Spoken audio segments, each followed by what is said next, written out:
आणि पहिली धक्कादायक बातमी मुंबईतून सोनसाखळी चोरीच्या घटनेमध्ये एका महिलेचा नाहक बळी गेलाय। मुंबईतील सोनसाखळीची चोरी आता नागरिकांच्या जीवावर उठू लागली आहे। कुर्ला स्थानकावर एका साखळी चोरामुळे महिलेला आपला जीव गमवावा लागला।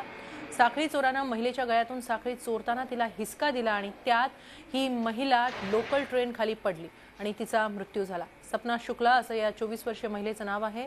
काल रात्री 8:15च्या सुमारास हा प्रकार कुर्ला स्टेशनवर प्लॅटफॉर्म क्रमांक 1 वर घडला। सपना ही कल्याणच्या दिशेने जाणाऱ्या लोकल ट्रेनची वाट पाहत होती। त्यावेळी रफी बैरागी चरण नावाचा साखळी चोर अचानक सपनाजवळ आला आणि गळ्यातील मंगळसूत्र हिसकावून घेतलं। त्यात सपना यांचा तोल जाऊन त्या रुळावर पडल्या। त्याच वेळी सीएसटीहून कल्याणला जाणारी लोकल प्लॅटफॉर्मवर आली। या लोकल खाली चिरडून सपना यांचा दुर्दैवी मृत्यू झाला। सपना यांना आरपीएफ जवान आणि प्रवाशांनी ताबडतोब सायन रुग्णालयात नेलं, पण त्यांचा तोपर्यंत मृत्यू झाला होता। दरम्यान साखळी चोर पळून जात असताना प्रवाशांनी पकडून त्याला पोलिसांच्या ताब्यात दिलं। हा सर्व प्रकार तिथे असलेल्या सीसीटीव्हीत कैद झाला आहे।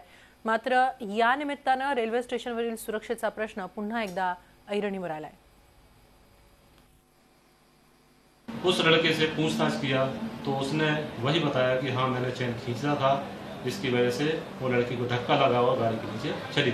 महिला को हॉस्पिटल में भेजने के बाद डॉक्टरों ने उनको उपचार किया। उपचार करने के बाद मैंने अभी पता किया हमारे जवानों से, उन्होंने बताया कि महिला एक्सपायर हो गई है, डेथ हो गई है।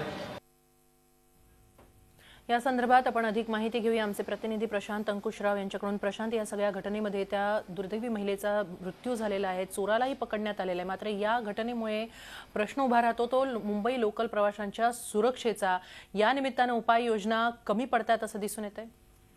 नक्कीच बघायला गेलं तर या चोरांना पोलिसांचं भय राहिलं नाही असंच म्हणतायत।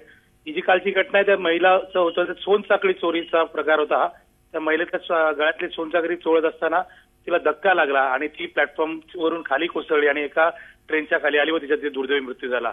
आता या आरोपीला पोलिसांनी अटक केली असून तिला त्याच्यावर 304 म्हणजे खुनाचा प्रयत्न करणे, म्हणजे खुनासाठी जबाबदार ठरणे व जबरी चोरी या त्या आरोपाखाली अटक करण्यात आलेली आहे।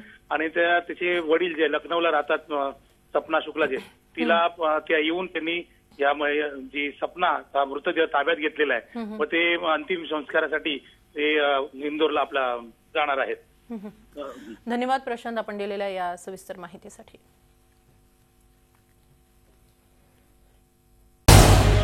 झी 24 तास रहा एक पाऊल पुढे।